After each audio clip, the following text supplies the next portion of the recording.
Bonsoir à tous.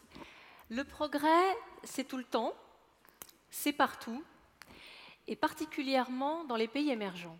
Alors, quels sont ces pays émergents?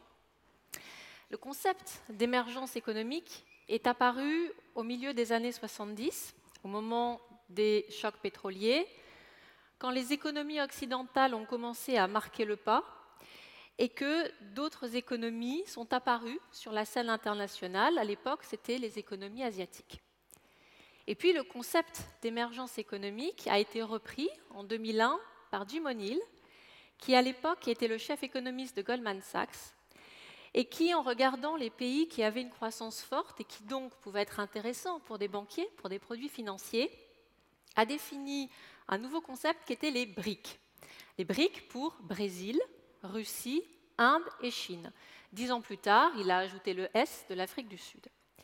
Il s'était rendu compte que ces pays avaient une croissance économique et un potentiel très fort, et il est immanquable de constater que ces pays ont véritablement révolutionné, ont marqué l'évolution économique de ces 10 dernières années. Pour autant, aujourd'hui, peut-on dire que les BRICS sont encore des pays émergents?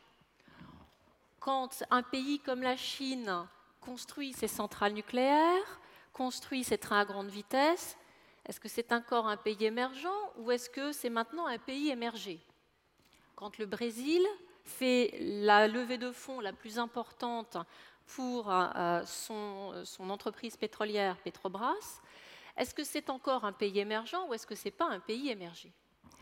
On en vient donc à se dire quels sont les nouveaux pays émergents, puisque les BRICS sont aujourd'hui les caractéristiques des pays émergés.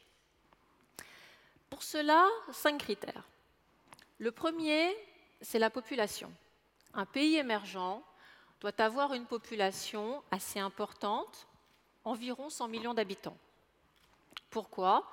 D'abord pour avoir une réserve de main-d'œuvre importante et un marché important.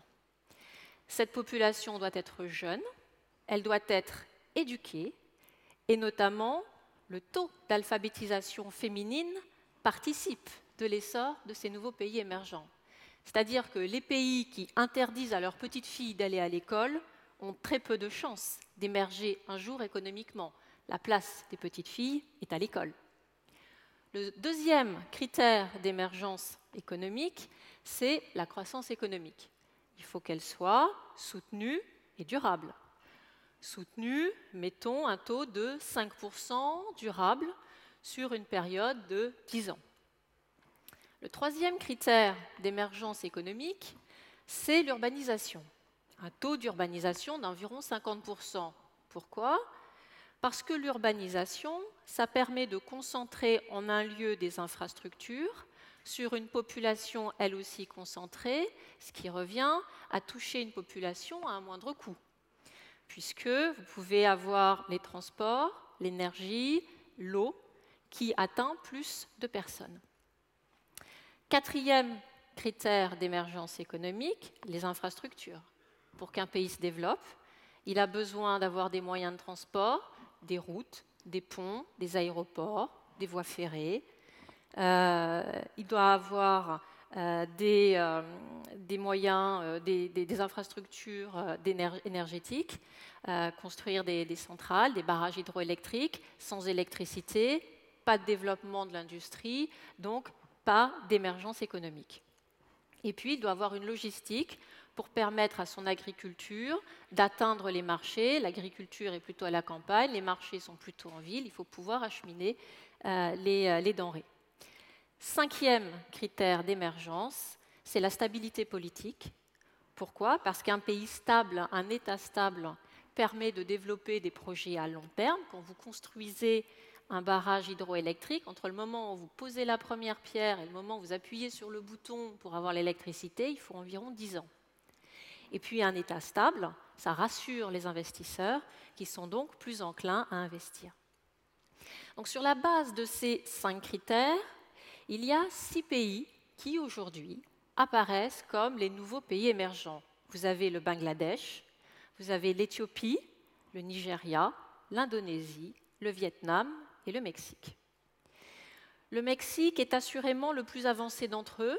C'est un pays qui a terminé sa transition démographique. C'est un pays dont l'économie est tertiarisée à 70%.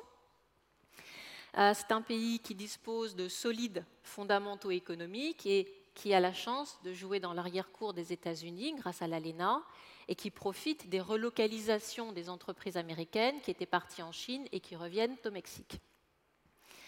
Le défi pour le Mexique, c'est de venir à bout de ces cartels de la drogue qui pourraient empêcher son émergence.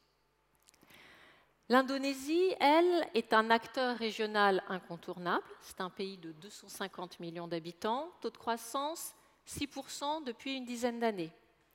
C'est un pays qui, à la fin des années 90, a fait sa transition démocratique. C'est un pays qui donc aujourd'hui est stable et qui en a profité également pour faire sa transition économique avec la réforme Asie. Un pays qui a donc toutes les qualités et tous les atouts pour devenir un émergent. Une autre puissance émergente qui monte en Asie, c'est le Vietnam. Le Vietnam, qui lui aussi a fait sa transition économique au milieu des années 80 avec les réformes qu'on a appelées le Doi Moi, la transformation, et qui, grâce à sa croissance, a réussi à sortir de la pauvreté 25 millions de personnes en 15 ans. En Afrique, vous avez la puissance économique africaine, après l'Afrique du Sud bien sûr, qui est le Nigeria.